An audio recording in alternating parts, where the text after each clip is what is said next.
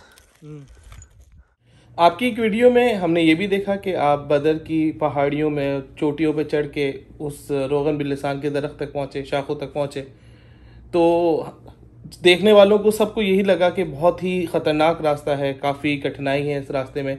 तो आपको डर नहीं लगा? आप जब वहाँ तक पहुँचे तो रास्ते में काफ़ी दुश्वारियाँ भी पेश आई होंगी, तो आपको डर नहीं लगा? वैसे जो एक हाइक थी नो डाउट बहुत ज़्यादा ख़तरनाक थी, जिसकी वजह से मुझे अपने घर वालों से भी जो है वो काफ़ी डांट पड़ी थी, क्योंकि ये एक आसान काम नहीं है। उन लोगों के लिए आसान है कि जो मोस्टली जाते रहते हैं, जो कि उन वादियों में रहते हैं, वो तो नॉर्मल घर के यूज़ में जो है उसको इस्तेमाल करते रहते हैं और जाते रहते हैं डेली वीकली। लेकिन एज अ बिगनर अगर आप हाइक कर रहे हैं इसको, तो इट कैन बी डेंजरस, ये ख़तरनाक है। लेकिन मेरा एक पैशन है, मैंने आपको बताया कि ये मेरा पैशन है। मुझे इसकी हकीकत के बारे में जानना था और उन लोगों को आप कह लें कि एक्सपोज करना था, या लोगों में अवेयरनेस पैदा करनी थी कि जो लोग इस चीज़ को जो है वो पहचान नहीं पाते और जो धोखे में आ जाते हैं यहाँ पर, मुझे उन लोगों को दिखाना था ये, और अपनी वीडियो का हिस्सा बनाना था, अपनी डॉक्यूमेंट्री का हिस्सा बनाना था। जो मेरी एक छोटी सी रिसर्च है इस सब्सटेंस के ऊपर, रोगन बिल लिसान के ऊपर, तो मुझे करना ही था। शुरू में जो था वो थोड़ा सा मुश्किल था। जब मैंने वहाँ गया, मैं उस वैली में गया और मैंने देखा वहाँ पे एक मेरे दोस्त रहते हैं जो बदू हैं, वहीं के रहने वाले हैं। तो जब मैंने उनसे पूछा इसके बारे में, तो उन्होंने कहा कि हमें पहाड़ों पे चढ़ना पड़ेगा। तो शुरू में तो मैंने हामी भर ली, क्योंकि मैं वैसे बिगनिंग जो है वो हाइक काफ़ी कर चुका हूँ in Saudi Arabia, outside Saudi Arabia.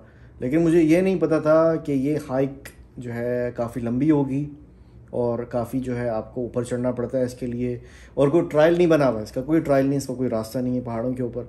तो ये बात रियलाइज़ मैंने तब की जब मैं वहाँ पे पहुँचा और मैंने उसकी शक्ल देखी। मैंने कहा कि ये कहाँ लेके आ गए? उसने बोला यहाँ पे। मैंने कहा कहाँ पे?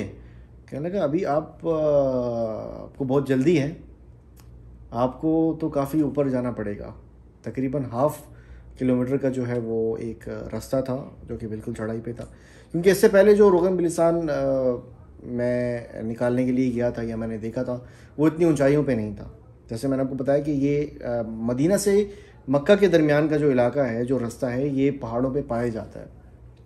लेकिन जो प्रीमियम क्वालिटी, जो बेस्ट क्वालिटी का है, वो इस इलाके में है, जिस इलाके में मैं गया था। और काफ़ी ऊंचाई पे, मतलब रोगन बिल लिसान कंडीशंस ही कुछ ऐसी हैं कि रोगन बिल लिसान के दरख्त उगते और सरवाइव उस जगह पे करते हैं। तो शुरू में जो है इतना पता नहीं चला, लेकिन जब बाद में ट्रायल नहीं था और पत्थर अनस्टेबल थे। उन लोगों को तो प्रैक्टिस थी, वो लोग तो मतलब आराम से जा रहे थे, और जिस रास्ते से वो जा रहे थे उस रास्ते पे मैं जा नहीं सकता था क्योंकि मेरी बैलेंसिंग इतनी अच्छी नहीं थी, मैं बैलेंस नहीं कर पा रहा था अपने आप को।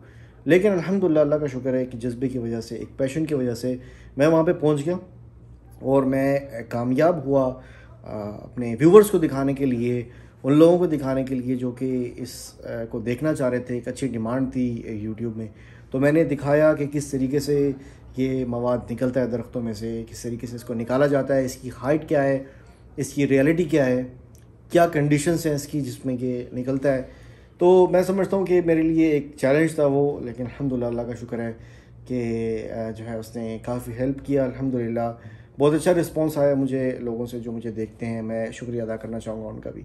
तो एक बहुत ही अच्छा एक्सपीरियंस था। थोड़ा सा मैं कहता हूँ कि हाँ थोड़ा सा डेंजरस था, लेकिन ये चीज़ करना ज़रूरी थी, एक अवेयरनेस फैलाना ज़रूरी थी, तो थोड़ा सा रिस्क लेना पड़ता है। अच्छा, सबसे इम्पोर्टेंट सवाल सारे व्यूवर्स का यही है कि इसकी पहचान क्या है कि असली कौन सा है, क्योंकि अक्सर हमने देखा है कि मदीना शहर के हर दुकानों में और ठेलों पे ये इजीली अवेलेबल है और सब यही कहते हैं कि हमारा जो ये रोगन बिल लिसान है असली है। और मैंने कहीं कहीं ये भी देखा है कि दूसरी मार्केट में, इंटरनेशनल मार्केट्स में भी जो है ये रोगन बिल लिसान मिल रहा होता है और उसके दावे किए जाते हैं कि असली है। तो जो ख़रीदने वाला है एज अ बायर, मुझे कैसे पता चलेगा कि ये असली है या ये इसमें कुछ मिलावट है? अच्छा, ये एक बहुत ही ज़्यादा कॉमन सवाल है और तो मेरे व्यूवर्स भी मुझसे कमेंट्स वगैरह में करते रहते हैं। देखें, इसकी बेसिक 3 चीज़ें हैं इसको आइडेंटिफाई करने की या इसको पहचानने की। कि सबसे पहली बात ये है कि ये आग पकड़ता है, जैसे कि मैंने सबसे पहले वीडियो में बताया था आपको। दूसरी चीज़ ये है कि ये अगर आप अपने हाथ पे इसका एक कतरा लेंगे तो ये थोड़े कुछ सेकंड्स के बाद जो है, अगर आप दूसरा अपना अंगूठा इस पे लगाएंगे या कोई दूसरी उंगली लगाएंगे तो आपको एक चिपचिपाहट महसूस होगी। और तीसरी चीज़ जो है वो इसकी अपनी एक अलग किस्म की खुशबू है, बहुत तेज़ खुशबू होती है। ये 3 बेसिक चीज़ें, लेकिन अनफॉर्चुनेटली मार्केट में ऐसे दरिंदे बैठे हुए हैं, ऐसे मक्कार झूठे लोग बैठे हुए हैं जो कि चंद पैसों के लिए मिलावट करके, केमिकल्स डाल के इसको बिल्कुल वैसे ही असली जैसा बना देते हैं। ये तीनों बेसिक चीज़ें जो है वो इसमें मौजूद होती हैं। चिपकता भी है, आग भी पकड़ता है और स्मेल भी वही डाल देते हैं क्योंकि 2-3 कतरे उसके मिक्स करते हैं रोगन बिल लिसान के। और ये इंतहाई ख़तरनाक सब्सटेंस है जो कि आजकल मार्केट में मिल रहा है सस्ते में, 20 रियाल, 50, 80, 100 में बेच रहे हैं वो लोग। और मैं समझता हूँ कि आपने जो मार्केट की बात की कि 98% मैं समझता हूँ कि जो मार्केट में मिल रहा है वो असली नहीं है। मोस्टली जो असली होता है वो लोग अपने घर में यूज़ कर लेते हैं। इनके बच्चे जो हैं, एक फैमिली में 10-10, 15-15 बच्चे होते हैं, तो जो असली होता है वो कहीं ना कहीं इधर से उधर हो जाता है, वो मार्केट तक आता ही नहीं है। और जो कोई ईमानदार होगा वो 2% या 3% होगा। अब उसको पहचानना भी बहुत मुश्किल है कि ये असली है या नहीं। तो ये बहुत ही मुश्किल तरीन एक प्रोसेस है। लेकिन मैं आप लोगों को एक टिप दे रहा हूँ, इसका जो मैंने अपने पर्सनल एक्सपीरियंस से जो है वो इसको देखा है कि इसकी खुशबू इतनी तेज़ होनी चाहिए, इतनी तेज़ होनी चाहिए कि अगर आपने एक कमरे में अगर इसकी शीशी खोली है तो कमरे से बाहर किसी को भेज दें और उनको कहें, उनसे पूछें कि वहाँ पे खुशबू आ रही है नहीं आ रही। अगर तो बाहर तक खुशबू आ रही है इसका मतलब है असली है। अब वो जो नकली होता है वो सिर्फ 1 से 2 कतरे डालते हैं जिसमें खुशबू आती है, लेकिन खुशबू इतनी तेज़ नहीं होती कि एक कमरे से दूसरे कमरे में चली जाए। नंबर 1 निशानी तो ये है। और दूसरे नंबर पे चिपचिपाहट इतनी तेज़ होती है, इतनी तेज़ होती है कि आपको लगेगा कि किसी ने एक डू लगा दी। और ये चिपचिपाहट अगर कम है तो उसका मतलब है कहीं गड़बड़ी है। तो इसकी ये 2 एडवांस्ड जो है, मैंने अपने एक्सपीरियंस से ये 2 चीज़ें आइडेंटिफाई करने में जिसने मुझे मदद की है, ये मैं आपसे शेयर कर रहा हूँ।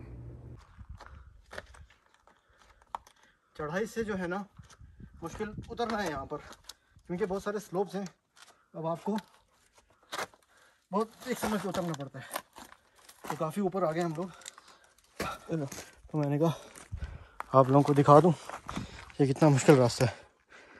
तो फाइनली ऊपर से आ गए। मैं आपको दिखा दूँ कि कहाँ पे थे हम लोग। वो देख रहे हैं वो जगह, वो टिप पे थे। वो लग तो बहुत करीब रहा है, लेकिन अगर आप नज़दीक से देखें तो काफ़ी ऊंचाई है। तो अल्हम्दुलिल्लाह अल्लाह का शुक्र है कि हमने अच्छी खासी चीज़ें जो है ना निकाल ली हैं। अच्छी खासा रोगन बिल लिसान निकल चुका है। जी अमजद भाई, कैसा एक्सपीरियंस रहा आपका? अमजद भाई तो आधे रास्ते में रुक गए थे। हाँ चलो कोई बात नहीं, अल्लाह ताला शिफा दे। अगले दिन का नाश्ता मैंने मदीना अल मुनव्वरा में किया और इस नाश्ते के बाद जो है मैं आपको एक ठेले पे जाके एक एग्ज़ाम्पल दिखाऊंगा कि किस तरीके से लोग फ़्रॉड करते हैं और नकली रुकन बिलसान बेचते हैं।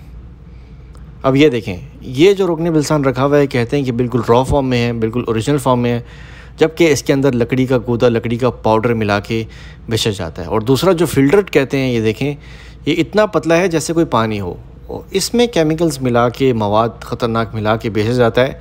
तो आप देखें, जो आपने पहले देखा, जो मैंने ख़ुद निकाला था जाके, उसमें कितनी ज़मीन आसमान का फ़र्क है।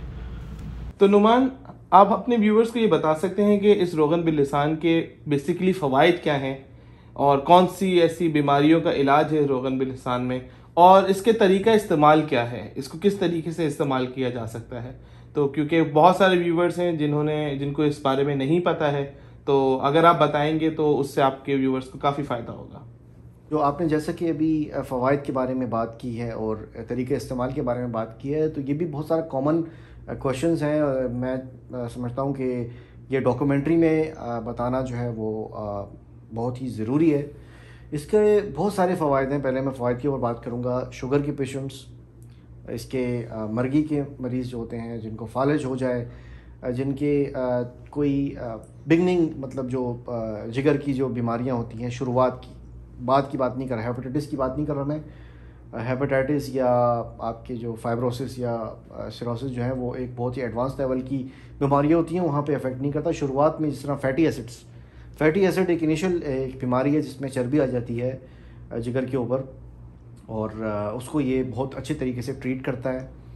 और इसके अलावा गुर्दों की जो है वो सफाई करता है, आपके निज़ाम हज़्म में बहुत ज़्यादा मदद करता है, और मर्दाना क़ुव्वत में बहुत ज़्यादा इफ़ेक्टिव है, जो कि बहुत सारे मतलब लोगों से पता चला। एक मदीना में मुफ्ती मक्की शरीफ होते हैं, शेख मक्की के नाम से मशहूर हैं। आप उनकी वीडियोस वगैरह यूट्यूब पे देख सकते हैं। उन्होंने इस बारे में बताया है बहुत ज़्यादा जो है डिटेल में, आप उनकी वीडियो वॉच कर सकते हैं। और इसके अलावा बेशुमार फ़ायदे हैं, लेकिन जो मेन मैंने आपको बताया है कि इसका जो प्रॉपर्टी है इसके अंदर वो है इन्फ्लेमेशन की प्रॉपर्टी। इन्फ्लेमेशन को ख़त्म करता है कि आपके अगर फॉर एग्ज़ाम्पल कहीं चोट लग गई है, कोई अंदरूनी ज़ख़म है या कोई ख़ारजी ज़ख़म है, तो उसके ऊपर आप लगा सकते हैं। ये तरीका मैं बताऊँगा आपको लगाने का, इन्फ्लेमेशन। और अगर आपका इन्फेक्शन हो गया है किसी ज़ख़म में या इंटरनल इन्फेक्शन है, आप तब भी यूज़ कर सकते हैं। खांसी हो, ज़ुकाम हो, मतलब इसके इतने ज़्यादा फ़वाइद हैं कि मैं आपको वो पूरे डॉक्यूमेंट्री में बता भी नहीं सकता। मल्टीपल फंक्शंस हैं। तो अब बात करते हैं इसकी जो मेन यूजेज है या जो मेन तरीका इस्तेमाल है, वो ये है कि कोई भी अंदरूनी वजह है, अंदरूनी वजह ये है कि अंदरूनी ज़ख़म हो गया, शुगर हो गया, कोई आपका जिस तरह फैटी लीवर था, जिगर पे चर्बी है, या मर्गी है, या फालिज का अटैक हो गया है, और आपको कोई फॉर एग्ज़ाम्पल पेट के मसाइल हैं, आपको हज़म नहीं होती चीज़ें, या आप मर्दाना क़ुव्वत की बात कर रहे हैं, तो ये सारी चीज़ें जो हैं अंदरूनी हैं। तो इसके लिए 1 से 2 कतरे आपने नीम गर्म दूध में, फ्रेश हो, बकरी का दूध मिल जाए तो बहुत ही बेहतरीन चीज़ है। अगर आपको बकरी का नहीं मिलता तो गाय भैंस का आप दूध ले सकते हैं। कोशिश करें कि बिल्कुल ताज़ा फ्रेश हो, उसके अंदर मिला के आप पी सकते हैं। खाने के 3 से 4 घंटे के बाद लेना है, कभी भी ले सकते हैं, लेकिन मोस्टली अफेक्ट तब करता है जब आप सोने से पहले लेते हैं। तो आपने बस ये देखना है कि आप खाना खाने के 3 से 4 घंटे पे ले सकते हैं, कि आप उस वक्त नहीं जब आपने खाना खाया हो। और अगर खारजी इसका कोई है, फॉर एग्ज़ाम्पल आपको कोई अगर ज़ख़म हो गया है आपके ऊपर, या आपको दर्द है, बहुत ज़्यादा जिस्मों में दर्द है, इन्फ्लेमेशन है, तो मालिश करवाना चाहते तो इसको जो है आपने 2 से 3 कतरे आपने जैतून के तेल में डालने हैं। एक बड़ा चम्मच हो जैतून के तेल में, उसमें 2 से 3 कतरे डाल के एज अ बाम बन जाता है ये। तो उस पर आप मसाज करें, मालिश करें, ज़ख्मों पे लगाएं। सॉरी। तो इस तरीके से जो है आपको बहुत ज़्यादा फ़ायदा होगा। ठीक है, तो ये बताएं साइंस का इसके बारे में क्या ख्याल है, साइंस की इस बारे में क्या अप्रोच है, और इसके साथ साथ जो मुख्तलिफ तिब्बी अप्रोचेज़ हैं, जैसे यूनानी हो गया, अरबिक तिब हो गई उसका, और हिकमत हो गई, इनके क्या अप्रोचेज़ हैं अगर आप देखें इस रोगन बिल्लिसान के बारे में। सबसे पहले तो मैं इसकी पुरानी उस पर जाऊँगा, अप्रोच जो यूनानी अप्रोच है। इसे यूनान में जो है पुराने जो उनकी एक कम्युनिटी थी, इसको ग्रीक फायर के नाम से जाना जाता था। जो बलसम ऑयल है, इसको ग्रीक फायर के नाम से जाना जाता था, क्योंकि उन लोगों ने इस पर इतनी ज़्यादा रिसर्च नहीं की। उस टाइम पे इतना ज़्यादा पेट्रोल डीजल वगैरह का कॉन्सेप्ट था नहीं, तो वो इसे आग लगाने में जो है वो इस्तेमाल करते थे। ये मदद मिलती थी उनको आग लगाने में। तो ये बहुत बड़ी बड़ी कॉन्स्पिरेसीज में यूज़ होता था, साजिशों में यूज़ होता था। किसी को अगर मर्डर किसी का करना है, किसी को कत्ल करना है, तो ये जो है वो ऑयल उस टाइम पे यूज़ किया जाता था आग लगाने के लिए। तो यूनानी कॉन्सेप्ट जो है उसने इतनी ज़्यादा इसके ऊपर रिसर्च नहीं है उसकी, ना ही इतना काम किया है। उन्होंने मोस्टली इसको एज अ फ्यूल यूज़ किया है, और एज अ आप कह लें कि जो खुशबू वगैरह है उसके लिए लेटर ऑन, ये बाद की बात है। पुराना जो है वो ग्रीक फायर के नाम से जाना जाता था। अब हम बात करते हैं इस पे जो हिकमत है, जो तिब थी, अरबिक तिब थी, या आप कह लें कि इब्न सीना के टाइम पे जो एक तिब को फॉलो किया जा रहा था, जिस तालीम को फॉलो किया जा रहा था, उसमें सबसे पहले इब्न सीना थे जिन्होंने इसकी एक इन्फ्लेमेशन को दूर करने की प्रॉपर्टी जो आइडेंटिफाई की थी। इन्फ्लेमेशन का मतलब होता है अगर किसी भी आपकी बॉडी में कहीं भी ज़्यादा इन्फेक्शन आ जाए, या आपको दर्द हो किसी भी ज़ख़म पे, एक जलन सी हो, उसे इन्फ्लेमेशन कहा जाता है। तो मोस्टली इन्फ्लेमेशन आपको जो है वो तब होती है जब कोई इन्फेक्शन हो जाए, या जब कोई चोट लग जाए, जब कोई इंजरी हो जाए, तो उस सूरत में होती है। तो ये उन्होंने आइडेंटिफाई किया था। उसके बाद आहिस्ता आहिस्ता उन्होंने जो है वो इसकी बाकी की जो इसके फ़वाइद थे उसके ऊपर बात की। इस तरह मैंने आपको बताया है कि ये शुगर के लिए जो है वो यूज़ होता है, और इसमें एक जो अलग से एक प्रॉपर्टी आती है जो कि मर्दाना क़ुव्वत को जो है वो उसमें इजाफ़ा होता है, आपकी स्ट्रेंथ बढ़ती है, निज़ाम हज़्म को जो है वो इसमें जो है वो काफ़ी मदद मिलती है। तो बाकी के जो मैंने फ़वाइद का जिक्र किया था, उन्होंने इस पर रिसर्च करके और अब इन्होंने पूरी किताब लिखी हुई है इसके ऊपर, रोग़न बिलिसान के ऊपर। तो फिर जो है इसका एक एडवांस आप कह लें कि इसके यूज़र्स और इसकी बेनिफिट्स वगैरह, इसके फ़वाइद पता चले थे। अच्छा, अब साइंस की बात करें तो साइंस बहुत ज़्यादा जो है ना लेट एक्टिव हुई थी इसके ऊपर। सबसे पहले फॉक्सलाल एक स्वीडिश नेचुरलिस्ट थे, जिनको आप कह लें कि बहुत ज़्यादा मशगला उनका ये था कि वो घूमते थे और मुख्तलिफ़ चीज़ें जो हैं वो उसकी रिसर्च करते थे, और दुनिया भर में सफ़र करते रहते थे, चीज़ों को दरियाफ़्त करते थे।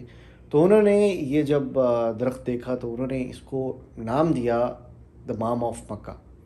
बाम ऑफ मक्का, जिस तरह मैंने आपको पहले बता दिया है, तो यहाँ से इसका नाम पड़ा बाम ऑफ मक्का के नाम से, रोग़न बिलिसान का इंग्लिश में। ये साइंटिफिक अप्रोच में बता रहा हूँ। तो उन्होंने इसको एज आ पेन रिलीफ, एज आ आप कह लें ज़ख्मों को लगाने के लिए, ज़ख्मों को हील करने के लिए, इन्फेक्शंस हील करने के लिए जो है वो यूज़ किया, और अपनी किताब में इसका जिक्र किया। उसके बाद जर्मनी के एक बोटेनिस्ट थे, उन्होंने इसके ऊपर रिसर्च की, और उनका नाम था श्वाइनफर्थ के नाम से था जी। एक तो जर्मन नाम भी थोड़े से मुश्किल होते हैं, मुझे पता नहीं कि मैं सही प्रोनाउंस कर रहा हूँ नहीं कर रहा।